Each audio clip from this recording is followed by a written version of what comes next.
Mula pa noong Sabado, May 25, naging masungit na ang panahon sa probinsya ng Camarines Norte dahil sa tuloy-tuloy na pag-ulan dulot ng bagyong Aghon. Subalit hindi ito nakahadlang sa Members Church of God International o MCGI at UNTV News and Rescue para tumulak sa lalawigan ng Camarines Norte at maghatid ng libreng serbisyo medikal. Kahapon May 27, isang medical mission ang isinagawa ng grupo sa Barangay Santa Cruz sa bayan ng Labo. Ilang free medical services ang hatid ng grupo sa mga residente, kabilang na ang general check-up for adults at pediatric check-up naman para sa mga bata. May optical services din dito kasama na ang mga reading glasses na ipinamahagi ng walang bayad. May libreng bunot din ng ngipin at free circumcision sa mga bata. May free legal services para naman sa nais kumonsulta sa mga usaping legal. Libre rin ang gamot na ipinamahagi. Ikinatuwa ng mga residente ng Barangay Santa Cruz ang pagsasagawa ng aktibidad dahil sa tulong na nagawa nito sa kanila. Kabilang narito si Nanay Josefa na nakatanggap ng libreng salamin at check-up sa mata.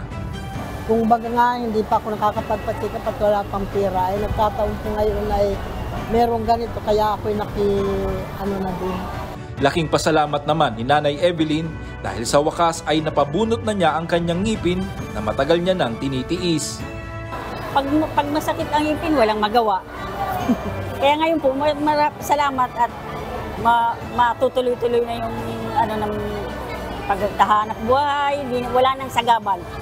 Kaugnay nito, nagpahatid naman ng mensahe ang Municipal Mayor ng Bayan ng Labo kay Kuya Daniel Rason at sa mga miyembro ng MCGI dahil sa mga sunod-sunod na proyekto na isinagawa ng samahan sa naturang bayan. Ilan dito ay ang solar streetlight at potable water system project. Okay, sa kalan po ng Pamahalaan Bayan ng Labo, ang akin pong pagpugay kay Brother Daniel Razon. Nag-meet na po kami one time sa Bagong Silang 12 and the same time sa Makugon.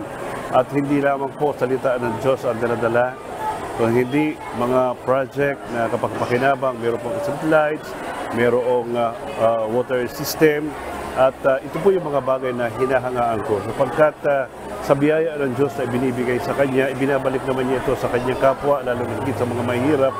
Ayon naman kay Brother Danny Navales na kinatawa ng MCGI at UNTV, bahagi ng pagkilala sa kabutihan ng Diyos ang tuloy-tuloy na isinasagawang outreach program sa iba't ibang lugar sa bansa at maging sa ibayong dagat.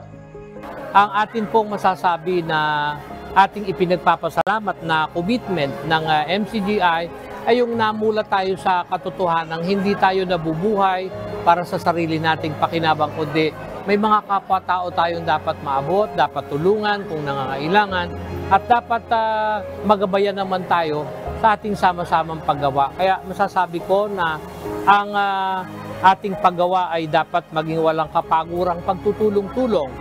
Bukod sa free medical services, nagsagawa rin ng feeding activity ang MCGI at UNTV sa mga residente.